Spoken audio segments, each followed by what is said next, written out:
اللهم أوصل سبب ما قرأناه من القرآن وما سبحناه وما هللناه وما استغفرناه وما صلينا على حبيبنا وشفيعنا وقرة أعيننا سيدنا مولانا محمد هدية منا واسعة بركة نازلة رحمة شاملة إلى أرواح آله وأصحابه وإخوانه من الأنبياء والمرسلين وأولياء والشهداء والصالحين والأرواح جميع الملائكة المقربين وإلى سنة خصوصا لأولي الخلفاء الراشدين أبي بكر وعمر وعثمان وعلي رضي الله تعالى عنهم وإلى روح قطب الأولياء سلطان الأولياء شام القدر الجليل قدس الله سرهم وإلى أرواح جميع الأولياء من الأفضل والأفضل أودا في برات البحر وفي مشيما في جنوبها شمالها عسى الله يؤلي درجاتهم في الجنة ويجعلنا بركاتهم أنوارهم أسرارهم كراماتهم ونفعهم في الدنيا والآخرة وإلى أرواح جميع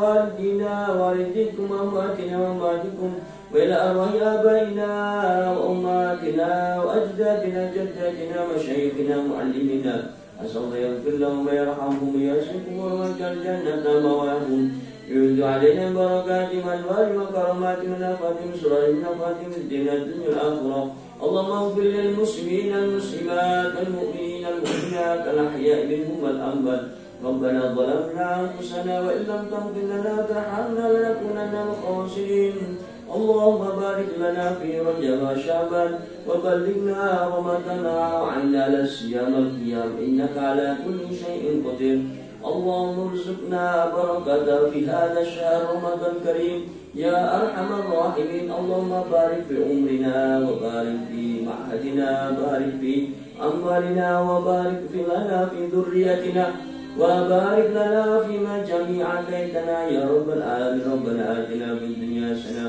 وفي الآخرة حسنة وقنا عذاب النار صلى الله عليه وسلم الحمد لله رب العالمين الفاتحة بسم الله الحمد لله رب العالمين الرحمن الرحيم إياك نعبد وإياك نستعين اهدنا الصراط المستقيم صراط الذين أنعمت عليهم غير المغضوب عليهم ولا الضالين آمين. Assalamualaikum warahmatullahi wabarakatuh. Alhamdulillahilladzi ja'ala Ramadhana syahrus siyam wal qiyam. Wassalatu wassalamu ala sayyidina khairil anam Nabiyyina Muhammadin sallallahu alaihi wasallam wa ala alihi wa ashabihi ahli sidqi wal kiram. Rabbi shrah li sadri wa yassir li amri wahlul 'uqdatam min lisani yafqahu qawli subhanaka la ilma lana illa ma 'allamtana innaka antal alimul hakim wa la haula wa la quwwata illa billahil aliyyil azim. Alhamdulillah, puji syukur kehadirat Allah Subhanahu wa taala. Dalam kesempatan pagi ini kita telah masuk pada bulan Ramadan, bulan yang mulia, terutama tentunya ini adalah anugerah bagi kita semua. Kita bisa ditemukan kembali dengan bulan Ramadan.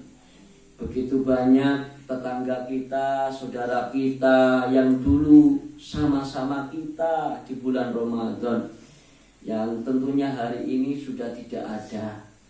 Dan alhamdulillah berarti kita masih diberi panjang umur supaya dimanfaatkan umur itu sebaik mungkin untuk bertambah-tambah amal soleh kita kepada Allah SWT, terutama di bulan Ramadan yang mulia ini. Tentunya bulan Ramadan mulia karena di situ ada peristiwa besar. Ramadan itu bahasa Arabnya itu Ramadan, artinya kerikil yang panas. Karena pada waktu itu ketika dianjurkan puasa pada bulan Ramadan, maka keadaan di Madinah Munawwarah di mana Nabi bertempat tinggal itu dalam cuaca yang sangat panas. Tapi alhamdulillah kalau kita puasa di Indonesia tidak terlalu panas, bersyukur kehadirat Allah. Kalau di sana Bu, puasa di Arab itu panasnya minta ampun sampai 40 derajat Celcius. pokoknya hangat, haranget keneh jika tamu bulat. Anget, pokoknya segala hal itu panas anget ya. Dan lebih lama puasanya. Tapi alhamdulillah di sini sedang, nggak terlalu panas dan juga nggak terlalu dingin. Allah menjadikan negara kita, negara Indonesia, alhamdulillah negara yang tropis. Kalau terlalu dingin juga repot nanti. Repot nanti ketirisan ya, pokoknya pinginnya ya sare wae. Jika santri gitu. Santri di mana-mana pokoknya khawarik adatnya itu karomahnya sare. Ya. Alhamdulillah Indonesia itu tidak panas dan tidak dingin banget. Kita bersyukur menjadi warga negara Indonesia, diberi Allah negeri yang begitu nyaman untuk beribadah, tidak ada perang, tidak ada ribut, ya, itu seperti itu. Jadi Ramadan itu mulia dikarenakan di bulan ini itu turunnya Quran, dan Quran adalah firman Allah.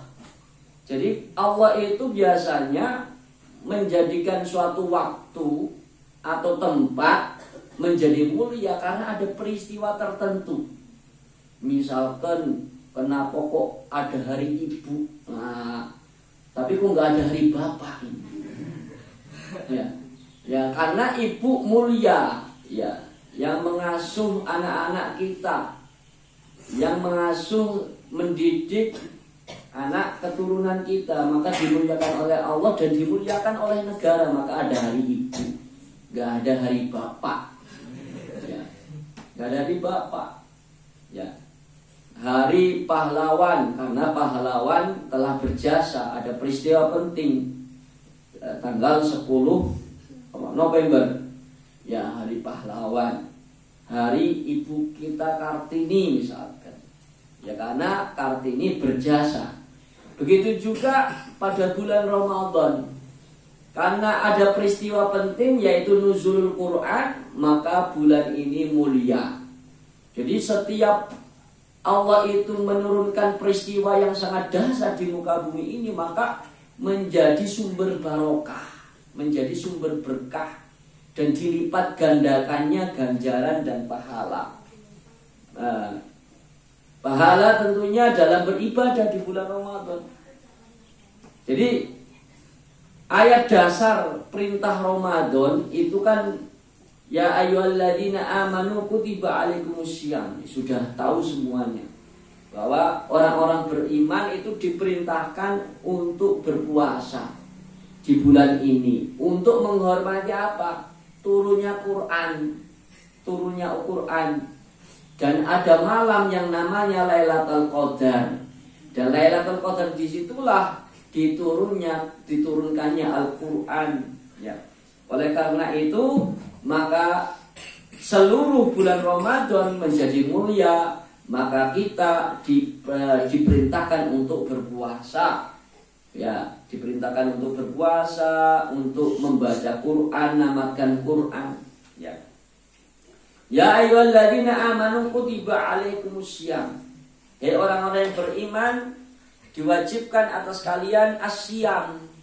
Bahasa Arabnya siam, bahasa Sundanya juga sudah siam, sudah saum. Nah, jadi itu orang Arab yang ngambil bahasa dari orang Sunda atau orang Sunda yang ngambil dari Arab? Sunda ngambil dari Arab. Bahasa Sundanya aslinya apa, Bu? Saum, saum bahasa Arab.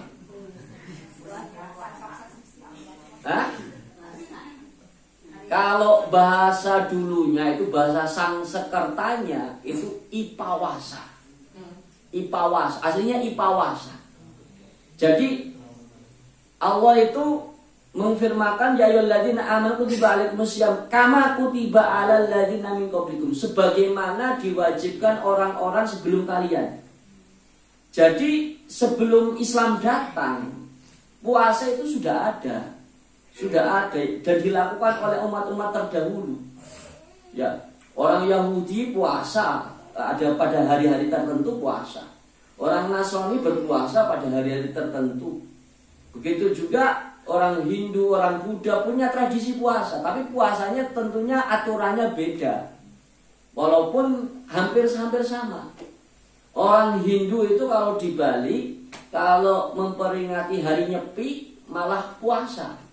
Nyepi, udah sepi Bali, kota Bali nggak boleh ada yang keluar, nyepi di rumah sambil puasa. Itu. Nah, bahasa dulunya, bahasa nenek moyang kita namanya ipawasa.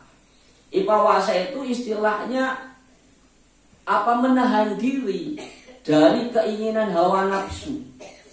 Karena ketika orang itu menahan diri dari keinginan hawa nafsu, ruh itu keluar, punya kekuatan. Maka orang dulu, walaupun bukan orang Islam, tapi mereka ketika bersemedi, ketika bertapa itu sambil berpuasa. Sehingga mereka itu sakti-sakti, para jawara-jawara kita. Padahal tidak menganut ajaran Islam. Jadi kemudian tradisi ipawasa di Indonesia ini macam-macam. Ada puasa ngalong. Puasa ngalong itu ada. Ngalong itu kayak kampret, kayak Batman. Ya. Jadi puasa ngalong itu sambil bertapa, puasa, nyantol di atas pohon, kakinya di atas, kepalanya di bawah. Wah, nggak makan, nggak minum, pokoknya seperti kampret bin kalong. Ya itu seperti Batman. Ya, itu. Nah, ada puasa gendeng. Puasa gendeng itu menggelo. Puasa menggila. Artinya puasa gendeng itu pokoknya orang itu puasa sambil jalan terus melalang buana, nggak tentu arahnya kemana saja, sambil puasa. Itu puasa gendeng. Ada puasa kemudian pati geni.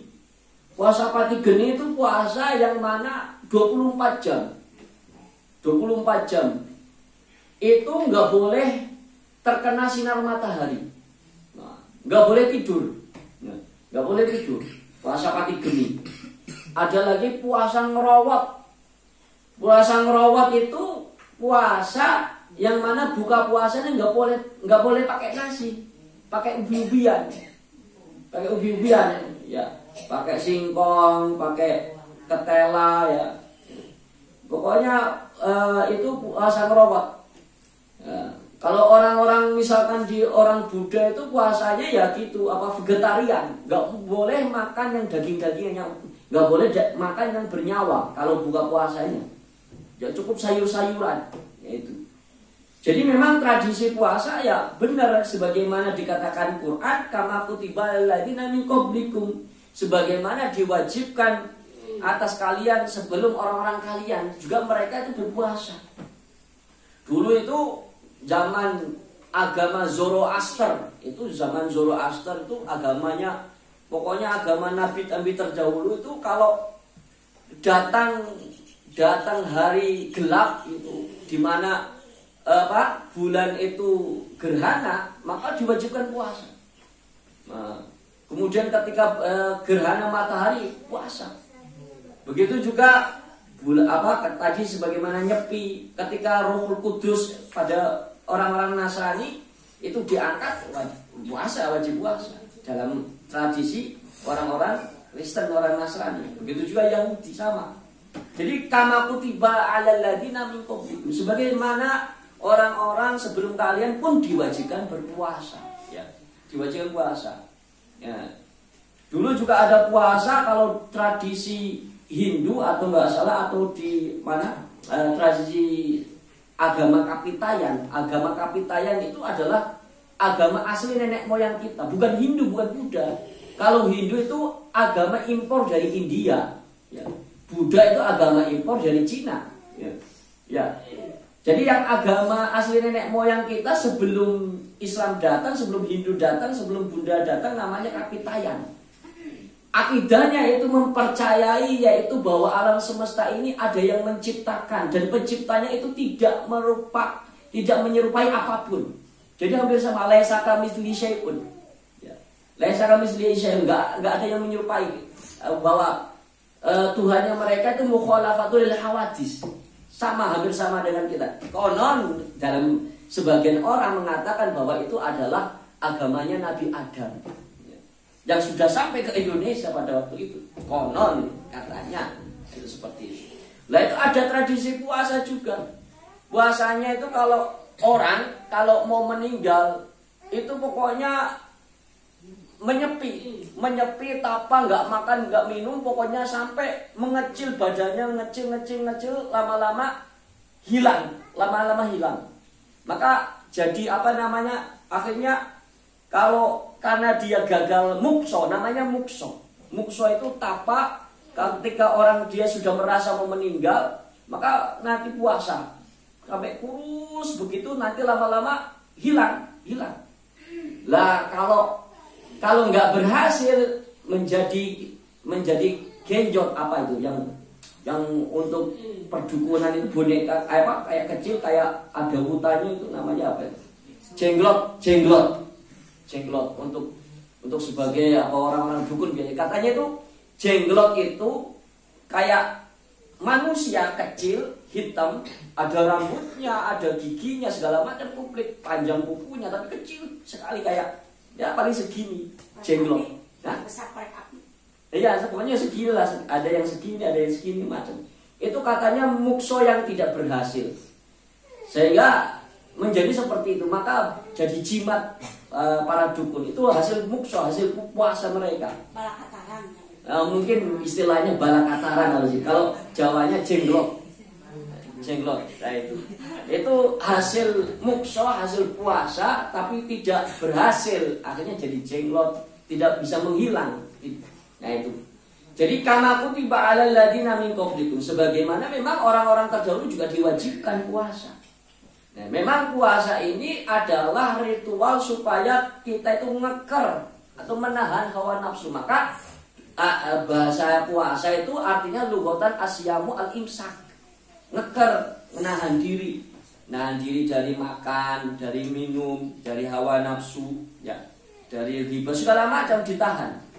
Maka dulu kan Sayyidah Maryam juga puasanya nggak boleh ngomong, yaitu ibunya Nabi Isa, nggak boleh ngomong, puasanya juga menyendiri, nggak boleh ngomong. Maka juga di Indonesia gini ada juga puasa bisu ya sambil puasa tapi nggak boleh ngomong sama sekali. Ya itu ada seperti itu tadi. Jadi intinya ajaran puasa itu sebenarnya menahan diri, menahan hawa nafsu. Maka kalau orang sudah menahan hawa nafsu, menahan diri, itu akan keluar potensi kekuatan ruhnya.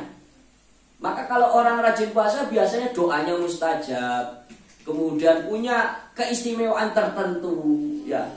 Segala hal pasti aurat, ataupun baik aurat secara Islami ataupun aurat Sunda atau wirid Jawa segala macam pasti diiringi dengan puasa. Nah itu seperti itu. Karena di situ nanti kita akan jernih pikiran dan hati kita, nafsu kita tidak bergerak lagi. Maka disitulah ruh muncul sehingga punya kekuatan supranatural. Nah itu. Maka orang yang rajin puasa biasanya punya kelebihan, yaitu dua yang punya kelebihan, orang puasa dan orang yang suka bangun malam. Dua. Bangun malamnya bukan hanya pipis bungkul, tapi ya. Nah ini, jadi lughatan puasa itu al-imsak, yaitu ngeker, menahan diri. Lah secara istilah syar'an yaitu imsaku minal muftirat bisyara'id maksusah minal tulu'il fajri ila maghribi, yaitu menahan diri dari segala hal yang membatalkan puasa dari mulai terbit fajar sampai terbenamnya matahari dengan syarat-syarat dan rukun-rukun tertentu. Ya itu seperti itu. Dan dulu sebelum diwajibkan puasa Ramadan itu diwajibkannya bulan Rajab dan bulan Muharram. Ya, bulan Rajab dan bulan Muharram. Jadi tradisi puasa pun ketika Rasulullah di Madinah itu sudah ada orang Yahudi berpuasa. Ketika itu 10 Muharram Rasulullah melihat orang-orang Yahudi di Madinah berpuasa. Lalu Rasulullah bertanya, kenapa kalian kok berpuasa pada hari ini? Maka jawabnya orang Yahudi, kami itu berpuasa sebagai bentuk rasa syukur Karena pada hari ini, yaitu pada tanggal 10 Asyura itu, Nabi Musa itu diselamatkan dari kejaran Fir'aun, dan Fir'aun tenggelam di sungai di Laut Merah. Maka sebagai rasa syukur kita pada 10 Muharram ini puasa. Maka responnya Nabi apa? Musa itu saudara saya. Kalau kalian pun berpuasa, saya lebih berhak untuk berpuasa juga. Maka akhirnya disunahkan puasa 10 Muharram. Nah itu seperti itu. Nah kemudian bahwa puasa adalah salah satu rukun Islam ya yang wajib kita laksanakan. Maka orang itu kalau ingkar kepada puasa ya kafir. Kalau ingkar kepada puasa karena rukun Islam termasuk usuluddin, termasuk dasar-dasar agama yang mana nggak boleh orang itu berselisih dengan kewajiban puasa. Jadi kalau ada orang kok nggak puasa tapi kemudian meyakini puasa itu nggak wajib, sudah kufur. Tapi kalau seandainya orang itu berpuasa karena malas, tentunya jadi orang fasik. Orang fasik. Nah itu seperti itu. Maka hati-hati, tolong anak-anak ibu, saudara-saudara kita, tetangga-tetangga kita diingatkan jangan sampai tidak berpuasa. Ya. Kemudian bahwa tentunya puasa itu banyak fadilahnya. Fadilahnya adalah di sini dalam kitab Maqasidus Shaum, tujuan-tujuan puasa yang dikarang oleh Sultan Ulama yaitu Izzuddin bin Abdissalam, seorang ahli fikih, bahwa fadilah puasa pertama raf'ud darajat, yaitu mengangkat derajat seseorang. Jadi manusia itu, umat Islam itu kalau seandainya kok sudah tidak punya dosa, jadi orang seperti kita yang punya dosa kok puasa berarti menghapus dosa.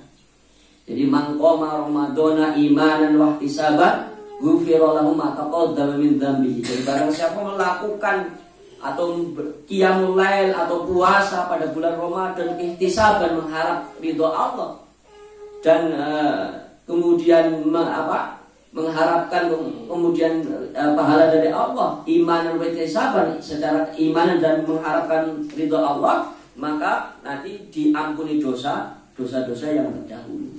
Maka bagi kita yang puasa kemudian kita punya dosa, menghapus dosa. Bagi orang yang nggak punya dosa, mengangkat derajatnya. Jadi kalau kalian sudah nggak punya dosa, puasa akan diangkat derajatnya oleh Allah.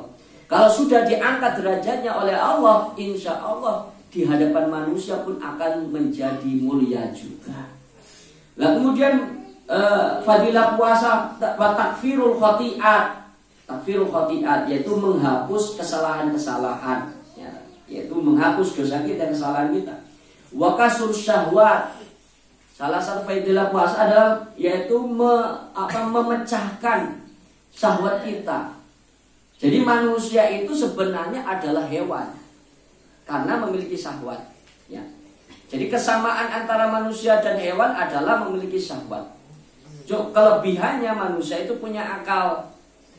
Maka kadang kita kalau syahwat kita yang menguasai jasad kita, maka kita sudah sama dengan embek, dengan sapi, ya kelakuannya ya gitu, ya daang ya, yang minum, ya.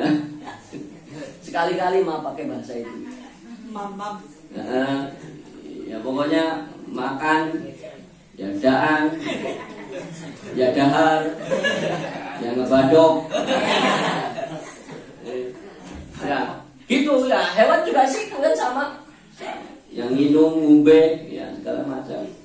Ya kemudian ya bergaul, ya kadang ya berantem, ya sama dengan hewan. Kalau kalian sering berantem ya berarti sama dengan hewan, suka berantem. Kadang ya rebutan makanan, rebutan rezeki, ya gitulah. Nah gitu ya sama dengan hewan juga. Nah untuk menaikkan derajat manusia dari kehewanannya, dari kebinatangannya, maka Allah itu menganugerahi akal. Kemudian dengan akal itu diperintahkan amalan-amalan yang supaya meningkatkan derajatnya dari kebinatangan manusia. yaitu yang namanya syariat. Ya, diberikan aturan, ya, karena manusia punya akal, diberikan aturan. Nah, maka diperintahkan puasa, sholat, zikir, zakat, ya, beramal soleh. Karena di samping juga diperintahkan untuk melakukan syariat, karena manusia juga sebagai khalifah, sebagai pengatur di muka bumi ini, mimpin bumi ini.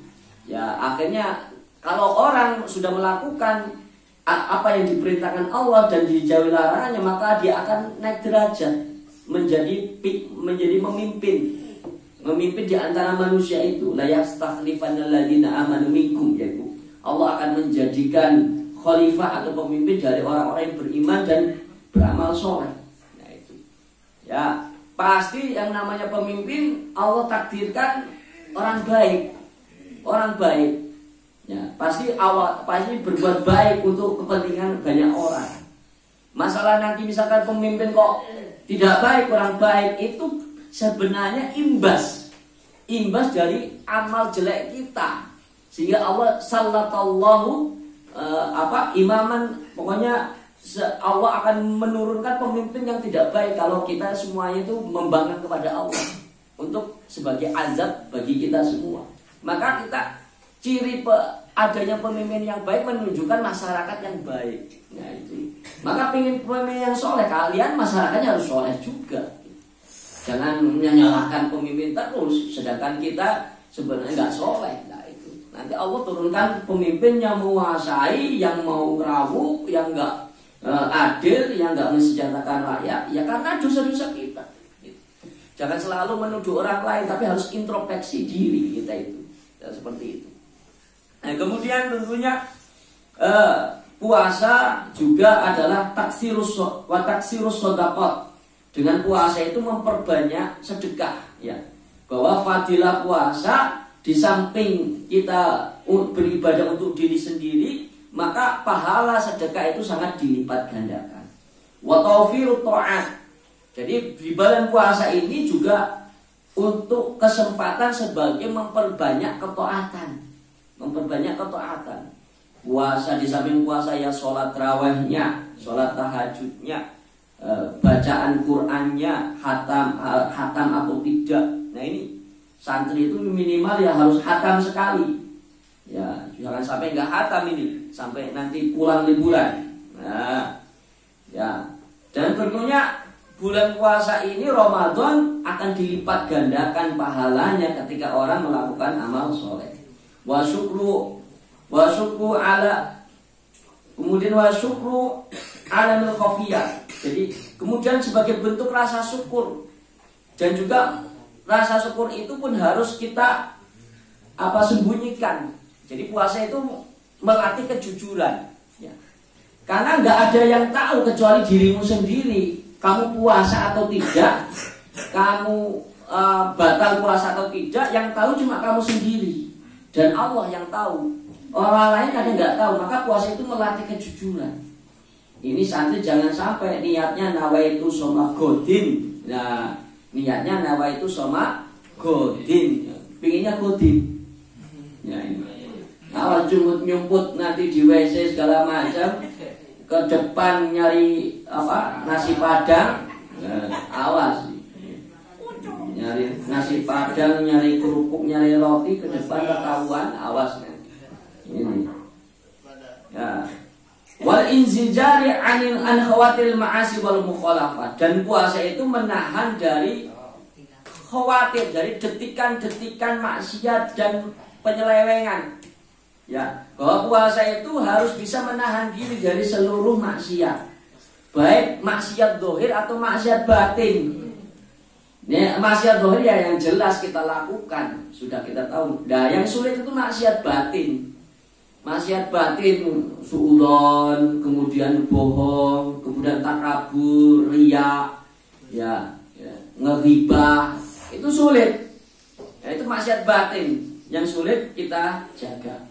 Nah, kemudian tentang fadilah bulan Ramadan, Nabi menyabdakan idza jaa Ramadan futihat abwabul jannati wa ghuliqat abwabun nari wa suffidat asyayatin. Jadi ketika datang bulan Ramadan, di situ dibukalah pintu-pintu surga. Maksudnya dibuka pintu surga artinya Allah itu memerintahkan kepada seluruh makhluknya untuk berbuat taat. Sehingga jadi Allah itu menyeru kepada malaikat, malaikat itu viralkan, ya, semua makhluk harap berbuat taat. Ya, akhirnya sudah secara pergerakan massal manusia itu banyak berbuat ketaatan, yang puasa, yang sedekah, yang kemudian zakat, yang zikir, yang khataman Quran, ya. Ini jadi maksud dibuka pintu surga itu adalah di mana ketaatan itu sudah menjamur di mana-mana. Pokoknya sekarang itu semuanya menjamur, dari mulai yang rakyat biasa sampai artis sampai pejabat. Yang dulunya artis misalnya di luar Ramadan nggak pernah jilbaban, Ramadan jilbaban. Yang misalkan acara televisi di luar Ramadan itu film terus, maka sekarang Ramadan itu acaranya tausiah terus. Nah itu seperti itu, ya, menyesuaikan, ya. Bahkan kadang orang-orang Cina pun ikut sedekah. Itu kalau di Jogja itu, kalau Lebaran itu orang-orang Kristen itu ikut buat ketupat juga, ikut membuka open house, menerima tamu untuk umat-umat Islam, untuk sama Islam, untuk ikut makan, untuk menyediakan makan. Jadi ikut Lebaran walaupun orang Kristen di sana itu. Nah itu seperti itu. Ya kadang itu artis-artis kadang kan temennya Muslim, kemudian dia sendiri misalkan Kristen, cuma gara-gara teman artis yang sekitarnya sekelilingnya itu puasa, ketika ikut main film maka saya ikut puasa juga padahal masih Kristen. Ya walaupun tidak sah secara syar'i, tidak sah karena masih Kristen, tapi ya menghargai toleransi seperti itulah, karena ke bawah mudah-mudahan artinya dibukakan pintu hidayah seperti itu. Wa ghuliqat abwabul nari, dan tertutuplah pintu-pintu neraka. Nah, tertutupnya pintu neraka maknanya adalah begitu banyak tempat-tempat maksiat itu diberhentikan. Ya, diberhentikan, ditutup, karena tentunya manusia itu dikeker syahwatnya dengan puasa, ditahan dengan puasa, sehingga diskotik nggak laku, kecuali ya yang masih laku. Nah itu mungkin ya biasa saja ya, mungkin ada warung yang pakai satir, pakai tutup. Nah itu, misalnya santri saya merahasia sweeping warung yang buka siang hari, ternyata malah ikut makan sama mudun. Nah itu, wasufidat asyayatinu. Nah, kemudian setan-setan itu dibelenggu, dikerangkeng. Maksudnya dikerangkeng artinya bahwa setan itu dibatasi pergerakannya, dibatasi. Adapun misalkan di bulan puasa kok ada yang maksiat, itu sebenarnya perbuatan nafsunya yang masih tersisa, hawa nafsunya, kebiasaannya yang awalnya sebelum puasa. Adapun setan pun sudah nurut kepada perintah Allah supaya nggak menggoda manusia. Ya. Cuma manusianya ini yang malah jadi setan. Manusianya yang berubah jadi setan, sehingga setan malah berhenti goda, berhenti maksiat, malah manusianya yang kadang berubah jadi setan. Nah itu, ada yang namanya manusia namanya Tony. Wah, saya itu namanya Tony. Dan disebutkan dalam Quran, nama lengkapnya siapa? Syaitoni.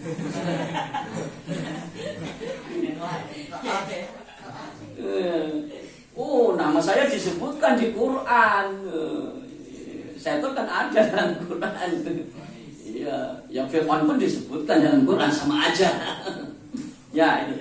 Jadi bahwa puasa juga dalam sebuah riwayat hadis, kullu amali ibni adam lahu illa syam fa innahu li wa ana ajzi bihi wa syamu junnatun. Jadi setiap amalan Bani Adam itu miliknya, illa syam, kecuali puasa. Itu milikku, fa innahu li wa ana ajzi bihi. Jadi saya yang terserah, saya memberi ganjarannya. Jadi kalau ibadah lain ganjarannya itu sudah terukur. Ya, 27 derajat kalau jamaah ya. Kalau ganjarannya paling setiap amal itu sab'in ila sab'umi'ah mudha'af. Jadi dari mulai 1 sampai 700 lipat. Itu ganjaran amalia-amalia yang selain puasa. Tapi kalau puasa itu tidak ada standarnya khusus, tidak ada batasnya. Allah itu terserah saya yang memberikan, nggak ada batasan khusus. Jadi bahkan lebih 700 kali lipat. Ya. Karena puasa itu tentunya sangat istimewa. Bahkan orang-orang yang ahli puasa nanti di surganya disediakan namanya yang pintu khusus, namanya pintu Ar-Royan. Jadi punya pintu VVIP. Nah, VVIP. Pintu khusus di surga yang namanya pintu Royan. Nah, itu mudah-mudahan kita sebagai umat Islam di awal puasa bulan Ramadan ini kita niatkan tingkatkan nilai kualitas puasa kita daripada puasa tahun yang lalu. Jangan sampai puasa kita asal-asalan. Jadi memang derajat hasil daripada puasa masing-masing seseorang beda-beda. Tergantung hari-harinya, waktu-waktunya dilakukan untuk apa ketika berpuasa. Oh, ini yang sare wae, jadi dari pagi sampai maghrib sare wae. Jadi seolah-olah puasanya itu ya puasa, namanya puasa ngemunding. Puasa ngemunding ya, puasa ngebo ya, ngadeprok kayak gitu ya. Ngedeprok jika kebo gitu sambil ngunyam sambil tidur terus ngunyam kayak munding sama sapi kayak gitu. Ya, melek-melek nanti menjelang maghrib. Nah, itu sudah ya, cuma ganti waktu tidur aja. Kalau malam melek, nggak tahu meleknya buat apa, buat remian gitu, keplean ya gitu. Dan kemudian kalau waktunya makan paling di depan. Wah, paling di depan. Soalnya yang lainnya cuma 1 punduk kayak gini, ini malah 3 punduk padahal seharian tidur. Ya, gitu. Jadi cuma memindahkan jadwal makan gitu. Jangan sampai puasa kita cuma memindahkan jadwal makan. Yang makannya tadi misalkan sehari siang 3 kali, waktu buka puasa langsung 3 piring. Nah, itu ngodok balas dendam. Ya, ngodokan makan balas dendam. Jangan sampai seperti itu. Bahwa puasa ya biasa saja, makanya juga biasa saja, buka puasanya biasa saja. Nggak usah berlebihan seperti balas dendam. Ya. Jadi bahwa puasa itu tentunya fadilahnya besar, maka mari kita sama-sama tingkatkan kualitas puasa kita. Harus mengerti, menyadari apa yang kita amalkan selama kita berpuasa, sehingga memiliki nilai pahala yang lebih daripada orang lain. Jangan cuma tidur terus, walaupun artinya Nabi menyabdakan naumus shaimi ibadah. Tidurnya orang puasa itu ibadah. Kadang itu ya jadi dalilnya santri. Ya harusnya dalilnya harus dikiaskan kias aulawi. Kalau tidur saja berpahala ibadah, apalagi kalau kita baca Quran, apalagi kita kalau zikir, apalagi kalau kita banyak sholat, otomatis pahalanya lebih utama. Itu saja mungkin pada pagi ini, mudah-mudahan bermanfaat. Allahumma fiqhil aqwamit thoriq. Wassalamualaikum warahmatullahi wabarakatuh. Waalaikumsalam warahmatullahi wabarakatuh.